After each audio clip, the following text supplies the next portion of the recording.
রিজিক আপনি কিভাবে তালাশ করবেন? রিজিক তালাশ করার মাধ্যমগুলো কি? আল্লাহ তাআলা আপনাকে সিস্টেম শিখিয়ে দিয়েছেন। আল্লাহ তাআলা এই আয়াতের মধ্যে আপনাকে সেই শিক্ষা দিয়েছেন। রিজিক তালাশ করার মাধ্যমগুলো কি? রিজিক তালাশ করার ওয়াইগুলো কি? আল্লাহ তাআলা বলেন ওয়া আ'আদাল্লাহুল বাই'a ওয়া হারামার রিবা।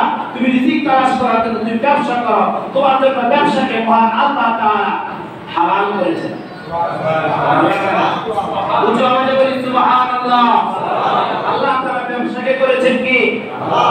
উচ্চ আওয়াজে বলি আল্লাহ তাআলা ব্যবসাকে করেছেন কি? ওয়া হারামার রিবা। আল্লাহ তাআলা সুদকে করেছেন হারাম। ব্যবসাকে করেছেন হালাল, সুদকে করেছেন হারাম। এখন আমরা সুদ এবং হালালটাকে হারামের সাথে মিশ্রিত করে ফেলেছি। বাস্তব নাকি অবাস্তব? হালালটাকে কিসের সাথে মিশ্রিত করে ফেলেছি? হারামের সাথে মিশ্রিত করেছি। কিন্তু আল্লাহ তাআলা আপনাকে কোটেশন দিয়েছিলেন, আল্লাহ তাআলা আপনাকে সিস্টেম করে দিয়েছিলেন। বলছেন তুমি ব্যবসা করো, তোমার জন্য ব্যবসায় করেছি আমি কি?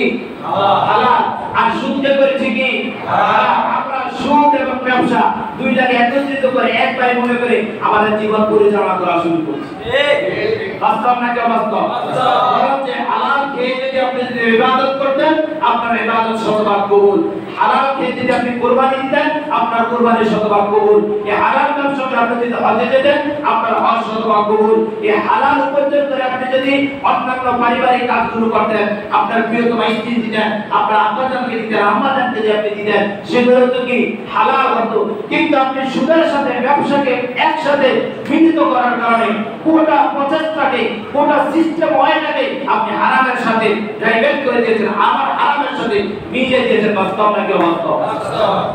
এবং ব্যবসার মধ্যে অসংখ্য পথ রয়েছে, অসংখ্য রাস্তা রয়েছে হারাম ঢোকার। মানুষ প্রতারণা করে ব্যবসা নিয়ে, মানুষ প্রতারণা করে কি নিয়ে? ব্যবসা নিয়ে। ব্যবসা মূলত আল্লাহ তাআলা হালাল করেছিলেন। অসংখ্য অগণিত নবী রাসূলরা ব্যবসার সাথে জড়িত ছিলেন। বাস্তব নাকি অবাস্তব? আপনাদের পরিচয় টুকরা নবী, আমার পরিচয় টুকরা নবী একসময় ব্যবসা করতেন। সুবহানাল্লাহ। অর্থাৎ ব্যবসাটাকে আল্লাহ তাআলা হালাল করেছেন যাতে করে মানুষ এই হালাল উপার্জন করে ইবাদত করে মহান রবের কাছে সান্নিধ্য পেতে পারে, মহান রবের সন্তুষ্টি পেয়ে জান্নাতে যেতে পারে। তার জন্য আল্লাহ তাআলা রিজিকের একটি সর্বোচ্চ বন্দোবস্ত করে দিয়েছিলেন এই ব্যবসার মধ্যে। বলছি সুবহানাল্লাহ। আজকে প্রতারণার এক চক্র শুরু হয়ে গেছে গোটা বাংলাদেশ জুড়ে, শুধু বাংলাদেশ নয় গোটা বিশ্ব জুড়ে। আজকে ব্যবসাকে নিয়ে সিন্ডিকেট চালু হয়ে গেছে। যেখানে আপনি তাকান, ব্যবসার দিকে তাকান, সেখানে দেখবেন ঘুষ, দুর্নীতি, সিন্ডিকেটের এক পর আজকে চলছে। বাস্তব নাকি অবাস্তব? ঘটনা বাস্তব নাকি অবাস্তব? তার মধ্যে বর্তমানে অন্যতম মডেল হচ্ছে এটি কিছু জায়গায় কোরবানি কেন্দ্রিক আলোচনা করতে গিয়ে আমরা বলেছিলাম না, আমি 10,000 টাকা দিয়ে কুরবানি করতে পারি, অন্য মানুষ 5 কোটি টাকা দিয়ে কুরবানি করে। বাস্তব নাকি অবাস্তব? এগুলো তো লোক দেখানোর জন্য ইবাদত, এগুলো লোক দেখানোর জন্য কুরবানি। এই কুরবানি মহান রবের দরবারে কবুল হবে না। যেটা বলছিলাম, তার মধ্যে বর্তমানে ব্যবসার মধ্যে যে প্রতারণার যে চক্র, এর মধ্যে অন্যতম এক লিডারের নাম আমরা ইতিমধ্যে সাম্প্রতিক সময় আমাদের চোখে ভেসে উঠেছে। সাদেক এগ্রো ফার্ম, অর্থাৎ গরু কাণ্ড নিয়ে, ছাগল কাণ্ড নিয়ে যে ইতিহাস বাংলাদেশের সূচনা হয়েছে, এই ইতিহাস বাংলাদেশের মানুষ কখনো ভুলবে না। বাস্তব নাকি অবাস্তব? আমি মাঝে মধ্যে তো বলি, পৃথিবীর সিসি ক্যামেরা ঘোড়া দেখা যায়। পৃথিবীর সিসি ক্যামেরা কেমন দেখা যায়? ঘোড়া দেখা যায়, আফসা দেখা যায়। কিন্তু আল্লাহ তাআলা সিসি ক্যামেরা প্রখর তীক্ষ্ণভাবে আল্লাহ তাআলা ধারণ করেন। চিন্তা করছি সুবহানাল্লাহ। বাংলাদেশের মানুষ যদি টাকা দুর্নীতি করে, তাদের জন্য একটা পন্থা রয়েছে, একটা রাস্তা রয়েছে দুর্নীতিবাজদেরকে ধরার জন্য। সেটা হচ্ছে দুটো, অর্থাৎ দুর্নীতি দমন কমিশন। যারা দুর্নীতি করবেন তাদেরকে আঁকড়ে ধরবে। এটা কখন প্রকাশ পায়? কোরআন এবং হাদিস থেকে শুনুন, এটা কখন প্রকাশ পায়? ছাগল কানতে যদি মতিউর রহমানের ছেলে যদি 15 লক্ষ টাকা দিয়ে ছাগল যদি না কিনত, মতিউর রহমানকে বাংলাদেশের মানুষ চিন্তা না, দুদক তাকে চিন্তা না, তাকে ধরতো না। বাস্তব নাকি অবাস্তব? কিন্তু আল্লাহ তাআলার সৃষ্টি আমরা কেমন একটু রক্ষা করুন।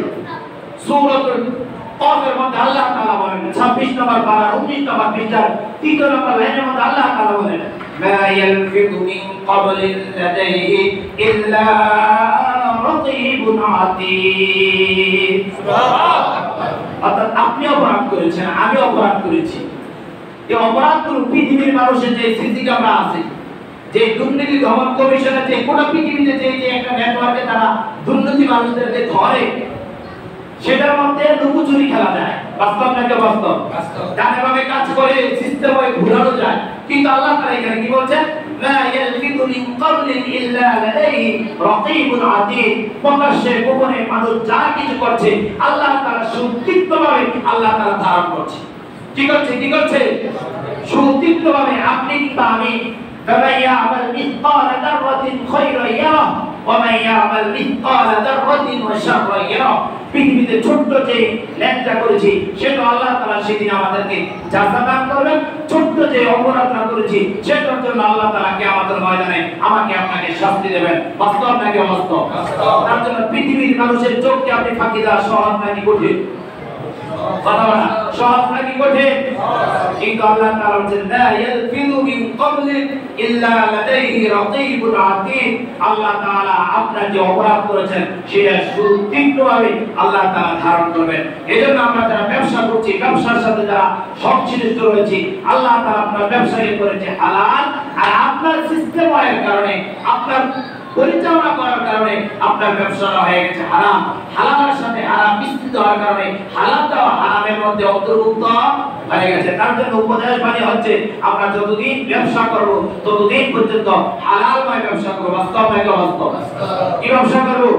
হালাল ব্যবসা করব। হালাল ব্যবসা যদি আমরা না করতে পারি, এই টাকা খেয়ে, এই টাকা দিয়ে হজ করে, এই টাকা দিয়ে উমরাহ করে, এই টাকা দিয়ে ছেলে কিংবা মেয়েকে পড়ালেখা করালে এটা পরিপূর্ণ হালাল হবে না, এটা হারামের অন্তর্নিহিত হয়ে যাবে। বাস্তব নাকি অবাস্তব?